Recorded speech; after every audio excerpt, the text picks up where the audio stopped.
Pierre Mendès France commence sa carrière politique sous la Troisième République. Il rejoint le gouvernement de Léon Blum du Front populaire en 1936 et y propose des réformes économiques. En 1940, il est mobilisé dans l'armée de l'air au Moyen-Orient et refuse la capitulation. Pour cela, il est emprisonné par les autorités de Vichy qui l'accusent de désertion. Il s'évade de sa prison pour rejoindre les forces françaises libres à Londres et participe à des actions de combat, puis à des actions de représentation diplomatique. Il va notamment représenter la France lors de la conférence de Bretton Woods en 1944. Pierre Mendès France rejoint le gouvernement provisoire de la République française en tant que ministre de l'économie. Il quitte ce dernier lorsque ses réformes sont refusées. Il va ensuite s'illustrer sous la 4ème République en tant qu'homme de politique majeur. Il va notamment former un gouvernement en 1954 qui va négocier les accords de Genève qui règlent l'indépendance de l'Indochine. Sous la Ve République, Pierre Mendès France s'oppose à de nombreuses reprises au général de Gaulle. D'abord en 1958, quand il critique les conditions d'accès au pouvoir du général. Puis, en 1962, il remet en cause le référendum sur le suffrage universel pour élire le président de la République. En effet, Mendès France considérait que cela risquait de mener à un pouvoir trop personnel au sein de la Ve République et que cela risquait de faire effondrer le régime à l'image du Second Empire de Napoléon III. Toutefois, conscient des problèmes de la 4ème République, Mendès France propose une alternative avec son ouvrage « La République moderne ». Dans celui-ci, il propose principalement un renforcement limité de l'exécutif ainsi qu'une meilleure représentation des différents acteurs de l'économie. Comme nous l'avons vu, De Gaulle et Pierre Mendès France sont deux hommes unis dans la résistance. Tous deux partagent une vision de la politique qui doit sortir du jeu partisan pour servir la nation dans un idéal patriotique. En revanche, leurs vues sont radicalement opposées et on classe souvent De Gaulle à droite et Pierre Mendès France à gauche.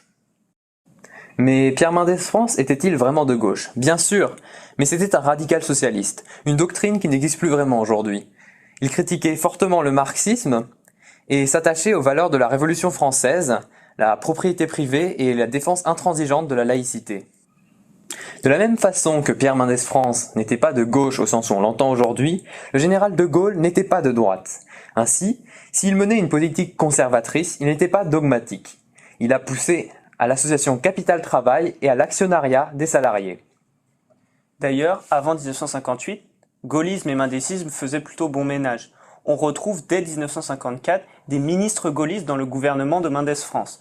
Certes, il y avait quelques tensions, notamment sur l'Europe de la défense, mais sur d'autres processus comme l'indépendance de la Tunisie, tout cela ne s'est pas fait sans l'assentiment indirect du général de Gaulle. Toutefois, après 1958, Pierre Mendès France durcit ses positions jusqu'à rejoindre le Parti socialiste de François Mitterrand en 1959.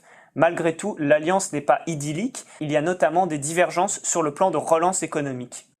En un mot, les vues politiques de Pierre Mendès France étaient résumées dans ce discours qu'il a donné à l'occasion de l'investiture de Gaulle le 1er juin 1958 à l'Assemblée nationale. Qu'il rompe dès demain avec ceux qui ne cessent de se recommander de lui, qu'il restitue à l'État, qu'il va personnifier, l'indépendance et la dignité. Ce jour-là, nous l'aiderons sans réserve et de toutes nos forces.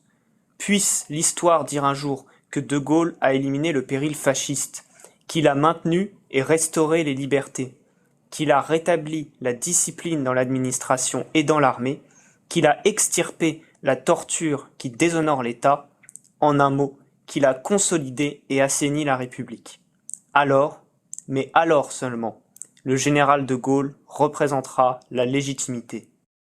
Mais finalement, le gouvernement de Gaulle a rempli tous les critères qu'avait énoncé Mendès France dans ce discours. Donc rétrospectivement, on peut se demander si ce n'est pas plutôt le dogmatisme de Mendès France qui a empêché un certain rapprochement entre mendésisme et gaullisme. Ce dogmatisme va mener à son effacement progressif de la vie politique. En effet, après les législatives de 1958, où il perd son siège de député, il se fait de plus en plus discret. Et, lorsqu'en 1969, la gauche compte sur lui pour rassembler l'opposition et gagner les élections présidentielles pour mener un projet plus parlementaire, il ne fait que soutenir le candidat socialiste Gaston Defferre.